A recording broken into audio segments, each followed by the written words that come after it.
Hello, YouTube. It's me, John Avenger, once again, and welcome to the month of July. I just did a video on my DVD update and Blu-ray update for the month of July. I hope you enjoyed that.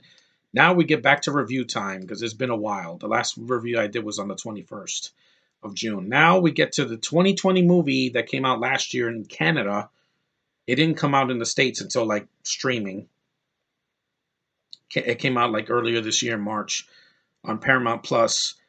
And it's the action computer animated adventure comedy film based on one of the most popular cartoons of the late 90s, the SpongeBob movie, Sponge on the Run. Yes, I finally saw this on Paramount Plus, and this was awesome.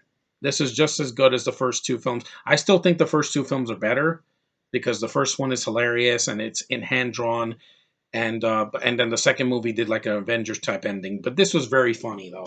This was a lot better than Raya. I can easily say that because I was not cringing in the third act, and I thought it was shorter. And like I said, it flowed better, and it had a better soundtrack and everything. The first film, yeah, was fully animated, and then this one's stylized CG rather than the traditional 2D animation. It has the plot follows the origins of how SpongeBob met Gary. That's a flashback in the middle of the film, and then SpongeBob's quest to rescue him after he is kidnapped by the uh, the freaking king Poseidon, who is this green grotesque douche nozzle, voiced by a British man. Which I'm like, yeah, he was not good in the film. He's probably the worst actor in the film. Him and Tiffany Haddish. He uses a snail's essence, like the bottom of their feet or whatever, to smudge a cream on their face so he could stop aging. I'm like, you don't look older than the freaking actors that have done the voices of SpongeBob, Patrick, and Squidward, and all these other characters. Yeah, this is the third film in the franchise. The film is dedicated to Steve Hillenburg. That was a nice tribute to him at the end.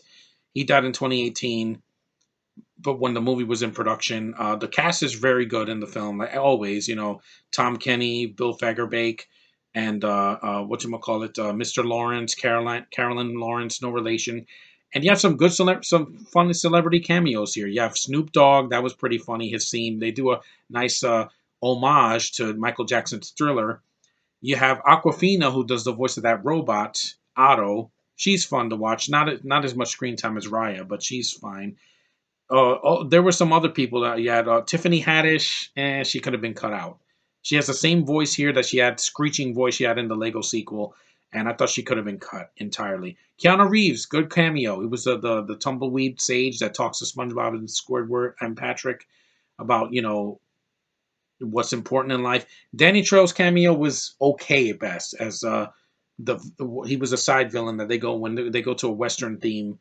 This movie reminded me of the first Lego movie, like when they go to like the Western theme and Mount Cuckoo Land and all that. Yeah, it kind of reminded me of that. Yeah, and the film it's only 91 minutes. This movie did not deserve to bomb. They released it during COVID last year, only in Canada, and it bombed. This cost 60 million and only made 4.8. Doolittle made more money than this. The Emoji Movie made more money than this. Even Ugly Dolls and that movie bombed. That's just sad. It wasn't because the movie's bad. It's a good movie, but it was released at the wrong time. They should have released it in 2019, right after Hellenberg's death, just to, release it. At least to release it on TV or something. Uh, the film was produced by Paramount Animation and Nickelodeon and United Plankton Pictures, which I never heard of. Originally stated for its worldwide theatrical release by Paramount, plans changed because of COVID-19. The film was released theatrically in Canada August 14, 2020, digitally on Netflix and other territories in November of last year, and it was released on premium video on demand offering, rentals, and Paramount Plus launch in March. And it received mostly good reviews from critics with praise for the animation loyalty to the series. Yeah, it's very loyal to the series, but I'm still not going to watch Camp Coral because I don't think it's a prequel that's 10 years too late. They should have done Camp Coral like 10 years before Hillenburg passed away. Just saying. It's just not the same. Like, without him, it just won't be the same. Also, who else is in the movie? Well, Sandy's in the movie, but she's kind of underused until like the third act. Jill Talley comes back as Karen. Mr. Lawrence is always great as Plankton. Who else you have? Reggie Watts as the Chancellor. Is that guy a rapper? Yeah, he's a comedian. He's a beatboxer and comedian. He has a big afro. I think I've seen him in another movie. Let me see. He was in Pitch Perfect 2. I never seen that. Uh, he was in The Rise of Skywalker as an additional voice. He did Conan O'Brien, a bunch of talk shows. Tuca and Birdie. Yeah, I've never seen this guy. I've seen him before, but I never heard of him. Mary J. Cotlat as Mrs. Puff. Yeah, she comes back in a cameo. And Mr. Krabs, of course, Clancy Brown. He's always good. And the film was very funny. Like I thought that a lot of the humor landed. Some of the jokes were kind of lame, or they're going to go over kids' heads. But there were some jokes that made some visual cues that made me laugh. It's got the spirit and crazy zaniness of the show. There was two songs you could have cut from this movie, just because it's not a musical. They don't like they sing a couple of times. It's not a musical like Frozen 2. You could have cut the Ricky Martin song. I didn't need to hear that. That's a late '90s song that everybody was singing in the late '90s. Now I'm just like it's outdated. And there was another song that could have been cut out of the movie. I think that Spanish song in the post credit scene that could have easily been cut out too. It says, although its story may leave fans on the surface, the SpongeBob movie Sponge on the Run is a wondrous, wacky visit to the Bikini Bottom that retains the charm of the original series. Yeah, it's not the best story. I think the first two movies are better, but it's something cute. And for kids, they're not going to care about the plot. I mean, it's not like Rise of Skywalker where it has to rush 13 subplots in 2 hours and it doesn't work because it goes from place to place without having a direction. This at least had one, and it's zany and it's funny, and kids are gonna love it. It's visually appealing. Luca's definitely got better animation than this, but it's not bad for a movie that's not done by Disney. It's coming out on Blu-ray in a few weeks, so I'm very happy about that. I'll definitely want to pick it up one day, along with the second movie. And the film was very charming, like very colorful. The flashbacks weren't too much. I mean, they show SpongeBob as a kid, meeting Gary, meeting all the other characters that were there. And yeah, the movie would have done a lot better if they released it before the pandemic or right now, because right now movies are doing well thanks to the vaccine. It got a Visual Effects Society award for outstanding animated character. Yeah, it is visually stunning. Like for a kids movie, the CGI animation didn't bother me. It's a change of pace because the original cartoon, every episode was done either with stop motion or with puppets or with with the hand drawn animation. They hardly ever use CG. And when they did, it was for like backgrounds. And it's very funny. Like if you like the first two films, you're gonna like this one.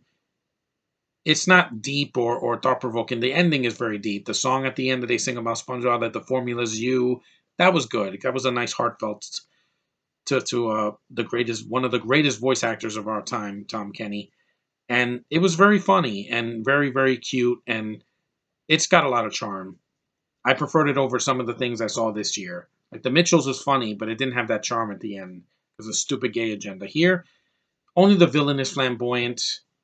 But like I said, I don't care about the voice actor, so he's just a ripoff of Aladdin's genie. If you took the genie and painted him green, there you go. Because at the end, he takes his hair out. He's bald. He has a freaking chains on his hands, on his wrists, and he has a pudgy belly like the genie in Aladdin. It's the same thing, guys.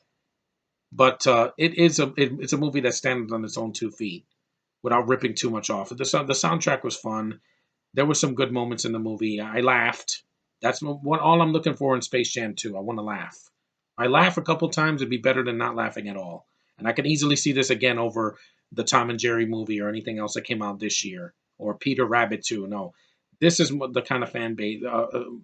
I'm actually the target audience for a movie like this because these are the kind of movies that are zany and have a lot of imagination. That's why you don't make a TV series that lasts over 20 years for nothing. None of these other cartoons lasted this long. Not Powerpuff Girls or Jimmy Neutron or Fairly Odd Parents. That almost got there, but it lost gas like a long time ago. I can still watch SpongeBob on TV every day on Nickelodeon and laugh my ass off because it's still one of the funniest cartoons. That a lot of the humor has aged very well. Even in the recent episodes, I get a laugh or two out of it, and it's short. So it doesn't drag ass. It doesn't have the same joke repeated 14 times like in other Nick shows or Disney Channel shows. And it has a lot of charm. So if you've never seen it, it's available on streaming and it'll be on Blu ray in a few weeks. So watch it. It's worth your time. I'm glad I streamed it. I wish I could have seen this in theaters, but maybe next year. The second movie got released in the theater, so re-release. So I would recommend the SpongeBob on the Run. It's very funny, and there's a lot of puns that made me laugh, like Atlantic City. Yeah, that's an actual city in Jersey, and it's got a lot of charm. So thanks for watching, guys. Take care, and I'll see you in the next review.